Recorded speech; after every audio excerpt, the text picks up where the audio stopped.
yang bernama Desa Ngasem, tinggallah seorang wanita yang bernama Endang Savitri.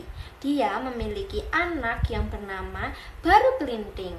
Namun anaknya tidak berwujud manusia, tetapi seekor naga yang membuat warga desa takut akan wujudnya.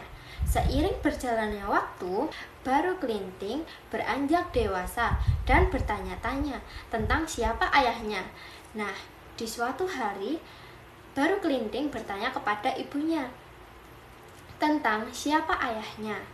Nah, tak tega melihat anaknya selalu bertanya-tanya, ibunya memberitahu jika ayahnya seorang raja yang bernama Ki Hajar Salokantara, yang kini sedang bertapa di Goa Lereng Gunung Telomoyo, dan peninggalan dari ayahnya yaitu lonceng yang dipakai oleh Baru Kelinting.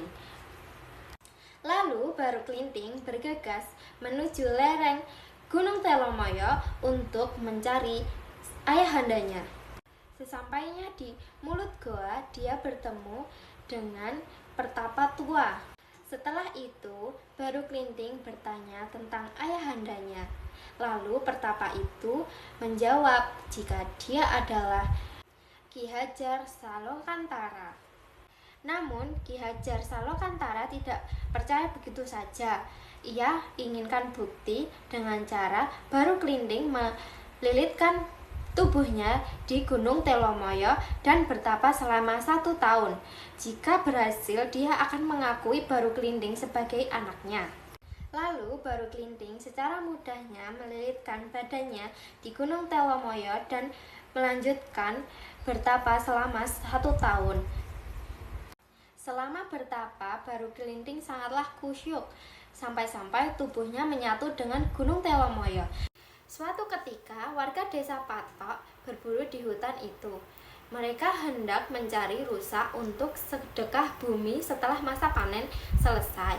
Namun, sampai senja, warga tidak melihat satupun rusa. Mereka pun hampir menyerah.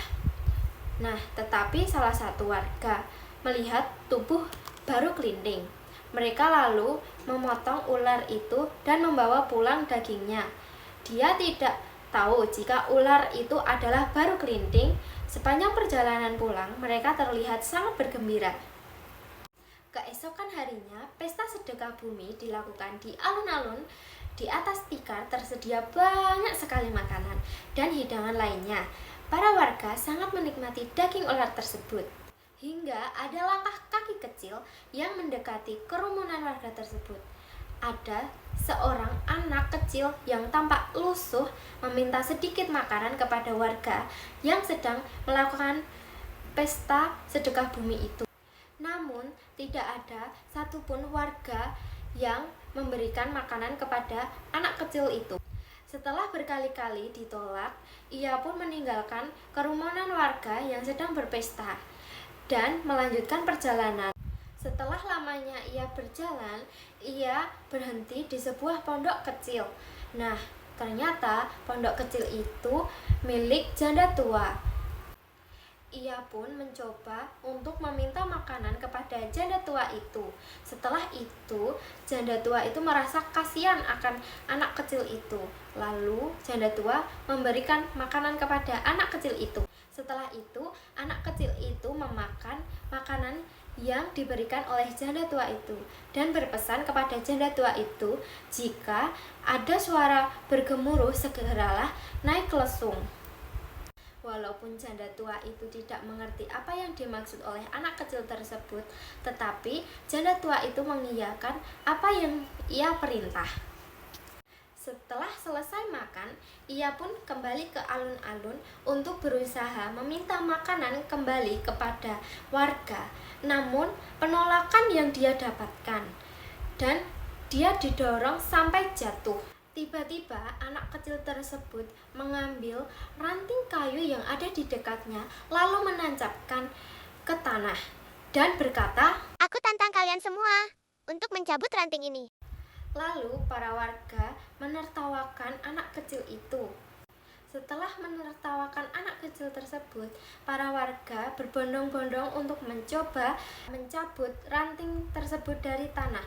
Satupun warga bisa mencabut ranting tersebut. Selang beberapa saat, anak kecil itu mencabut kembali ranting dari tanah. Lalu tiba-tiba keluarlah air yang sangat deras dari tancapan ranting tersebut.